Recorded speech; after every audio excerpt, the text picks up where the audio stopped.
છેલ્લા મહિનાઓથી ચાલી રહ્યો હતો સોના ચાંદીમાં ભાવ વધારો, પરંતુ ત્યારબાદ આજે અચાનક જ તેમાં કડાકો બોલાયો। સૌથી પહેલા વાત કરવામાં આવે ચાંદીની, તો છેલ્લા 7 દિવસમાં તેમાં 10% વધારો જોવા મળ્યો હતો। જો આ ગ્રાફિક્સના માધ્યમથી સમજવાની કોશિશ કરીએ તો છેલ્લા 1 મહિનાની અંદર ચાંદીના ભાવમાં 50%નો વધારો થયો। 3 મહિનામાં 137% વધી ગઈ ચાંદી।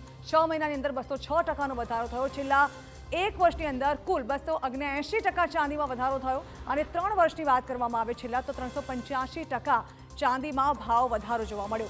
હવે વાત કરવામાં આવે સોનામાં ભાવ વધારા અને ઘટાડાની, તો આજે ભલે સોનાનો ભાવ ઘટ્યો હોય, પરંતુ હવે વાત કરવામાં આવે તો છેલ્લા 1 મહિનામાં સોનાનો 18% ભાવ વધ્યો। 3 મહિનાની અંદર 27% ભાવ વધારો જોવા મળ્યો। વાત કરવામાં આવે 6 મહિનાની તો 56% ભાવ વધારો સોનામાં જોવા મળ્યો। 1 વર્ષની અંદર 83% ભાવ વધારો થયો, જ્યારે કે છેલ્લા 2 વર્ષમાં 152% મોંઘું થયું સોનું। 3 વર્ષની અંદર વાત કરવામાં આવે તો સોનું 167% જેટલું મોંઘું થયું હતું। સોના ચાંદીની ખરીદી જાણે કે લોકો માટે સ્વપ્ન સમાન બની ગઈ હોય તે પ્રકારની પરિસ્થિતિ ઊભી થઈ હતી, અને તેમાં પણ ખાસ કરીને લગ્નસરાની સિઝનમાં જ્યારે લોકોએ ખરીદી કરવી ફરજિયાત થઈ જાય ત્યારે તે લોકોનું શું થશે તે પણ ચોક્કસથી વિચાર આવે।